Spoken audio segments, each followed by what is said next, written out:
While the Friends apartment has a few great design choices, there's still a lot that can be improved, which is why I transformed it from this to this.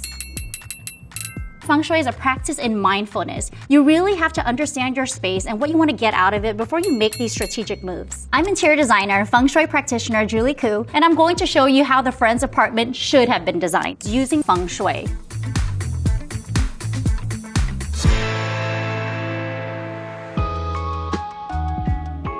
There are quite a few issues with the living room, and it all starts with a command position. Feng Shui always wants the head of the household to be in a command position, no matter where you are in your home. Command literally just means you can see who's coming in and out of the entry door. You'll see in this living room configuration, there's only one command position. It is this little club chair. It doesn't feel significant to me. I want the command position to be at the sofa, but clearly the back of the sofa is facing the entry door. You don't want anyone sneaking up behind you. It just feels like a very fragile, vulnerable state.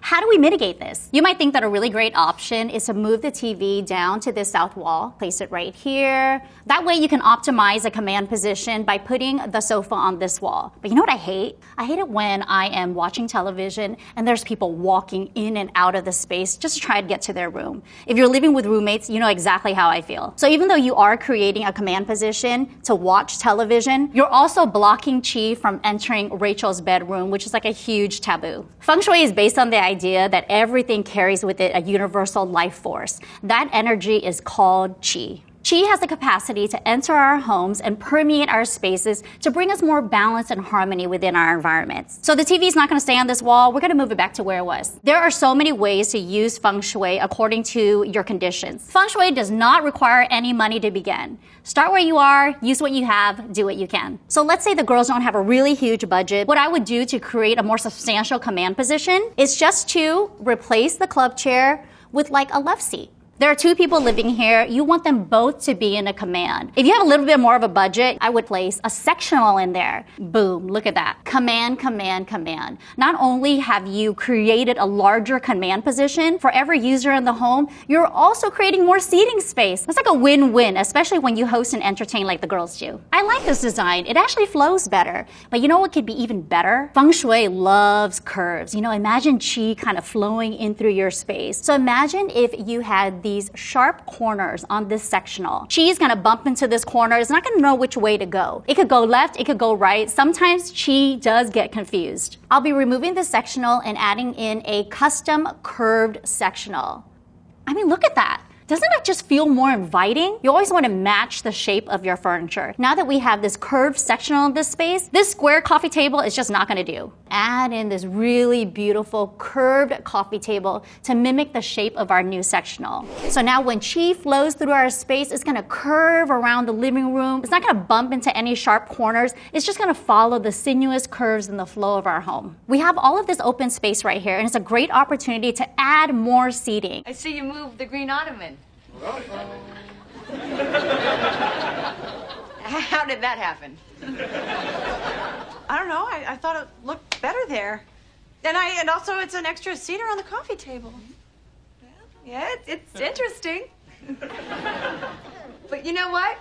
Just for fun, let's see what it looked like in the old spot.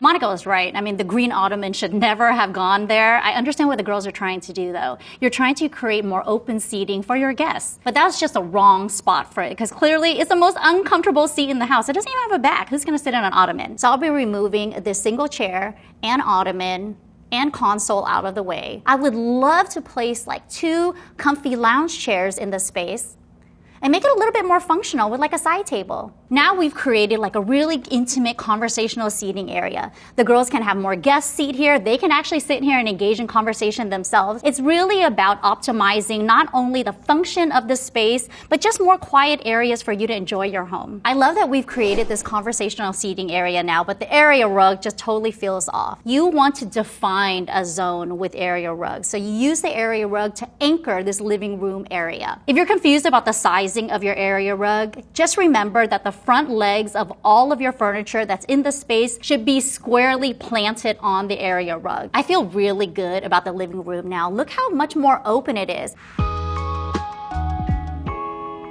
Based on a ton of research and a really brief shot in season 5, episode 14, we do see that there are 2 chairs here on the 4th wall. I love the idea of having 2 chairs here at the entry. It's the perfect place for you to take your shoes on and off. The issue is that we never see the characters actually utilize these chairs in the show. In feng shui, some would say that these 2 empty chairs are inviting ghosts into our home. That doesn't happen if you are utilizing these chairs. So I'll be removing these 2 chairs from the entry to create better balance and a more functional flow. In feng shui, the front door is the mouth of qi. So we want to create a very open and inviting environment. We want to purge all the items from the entry that we're not using. Get rid of the boxes, get rid of your shoes. You want to hide all of your junk. I'll be redesigning this entry with a console. It's a place for you to hold your keys, your purses, your wallet, your glasses, pretty much anything you need to get in and out of the door in a flash. And right above the console is a really great opportunity to invite more welcoming energy. You can do this with like a statement mirror, which is great because you can check yourself out as you come in and out. I also love to promote like better qi with plants. Feng Shui loves symmetry. That's a really good tip for you to remember. So always buy in duplicates. You could place one on either side of the console to create that symmetry. We want to create an open, bright entry experience, and I love using synthetic lighting for that. Symmetrical wall sconces are really great installed on either side of a statement mirror. Try to think about ways that you can layer lighting in the entry because that is where qi is going to be welcomed into your home. Your desk represents your career and life path. So being in a command position at your desk is very essential. This desk is clearly not in a command position. There's a really easy fix for that. Just get rid of the chair. Use this bench as your office chair instead, and that way you can be in a command position and see who's coming in and out of the entry door. But now I have this like really awkward chair. This single chair was just floating in space. You want to anchor it with like a solid wall behind you. In space, it's blocking qi. It's blocking qi through your bathroom. It's blocking a path that's going into the common areas. So moving that away from the center of the room and more on the perimeter of the space is really going to open the space up and create better flow. Doesn't it just feel so much better? Look at that. Look at qi flowing through your entry, going through your living room. Now it's gonna move through your office area. And now we're landing in the kitchen, which is the heart of the home and really the most important room according to Feng Shui. In Feng Shui, there are 5 elements that combine to harmonize ourselves within our environment. It's water, wood, earth, metal, and fire.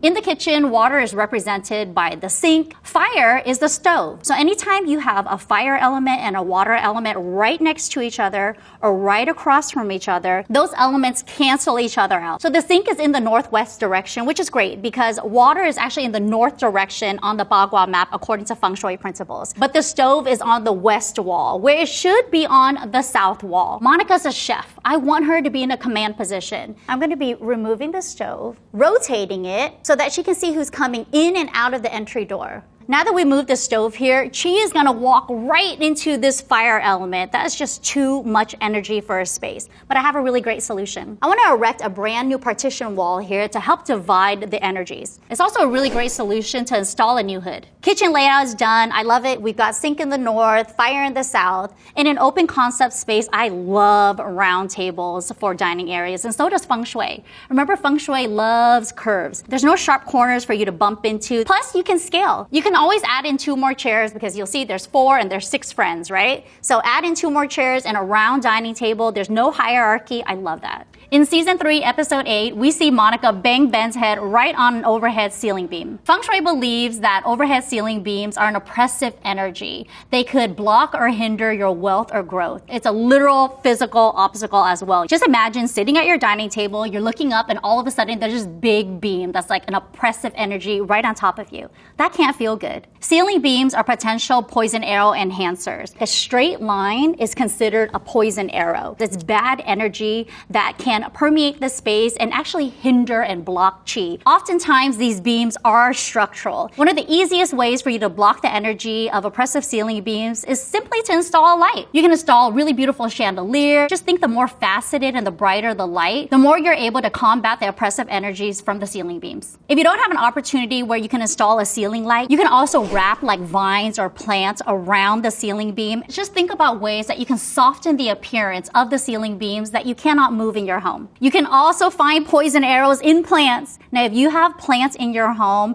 definitely pay attention to plants with like spiky leaves, thorns. Think cactus. No cactus in the home. If you're bringing in roses into your home, make sure you dethorn all of them as well. We have our beautiful new chandelier here. It's gonna light up the space, but I feel really good about the kitchen and the dining area. So this is my final design. What do you think?